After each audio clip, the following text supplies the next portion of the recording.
नमस्ते दोस्तों, मेरा नाम क्षितिज है और मेरे चैनल में आपका स्वागत है। तो दोस्तों, घर खरीदना हम सभी के जीवन का एक सबसे बड़ा सपना होता है और ये सिर्फ एक प्रॉपर्टी खरीदना ही नहीं बल्कि अपने भविष्य को सुरक्षित करने की दिशा में एक बड़ा कदम होता है।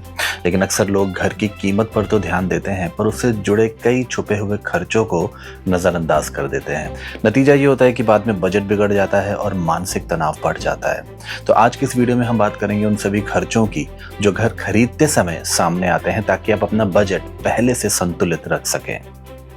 तो सबसे पहले बात करते हैं मेंटेनेंस खर्च की। घर खरीदने के बाद हर महीने कुछ नियमित खर्च होते हैं, जैसे बिजली, पानी, गैस, हाउसकीपिंग और छोटी मोटी मरम्मत। इसके अलावा पेंटिंग, प्लम्बिंग, टाइल्स या फर्नीचर की रिपेयरिंग भी समय समय पर ज़रूरी होती है। तो ये खर्च छोटे तो लगते हैं लेकिन साल भर में मिलकर एक बड़ी रकम बन जाते हैं।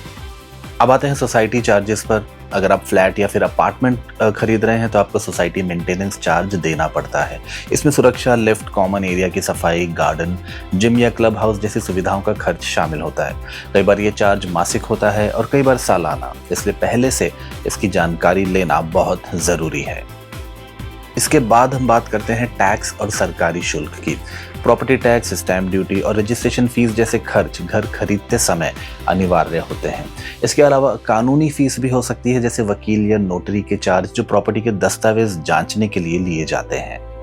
अक्सर लोग इंटीरियर और रेनोवेशन खर्च को हल्के में ले लेते हैं और नया घर लेने के बाद जैसे किचन मॉड्यूलर बनवाना, अलमारी, बेड, सोफा, लाइटिंग या पर्दे लगवाना ज़रूरी हो जाता है।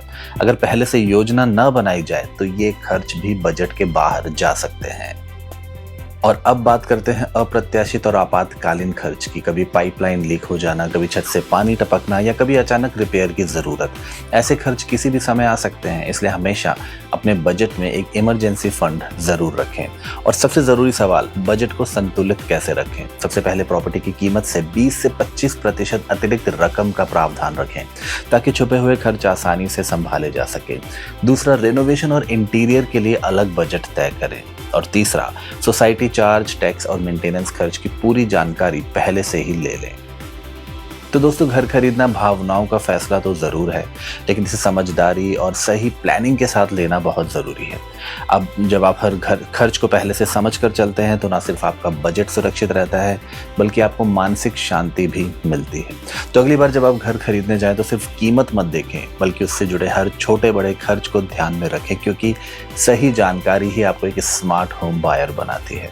और इसी तरीके के और वीडियोस देखने के लिए इस चैनल को सब्सक्राइब करना ना भूलें। जल्दी मिलते हैं नए वीडियो के साथ, तब तक बाय बाय।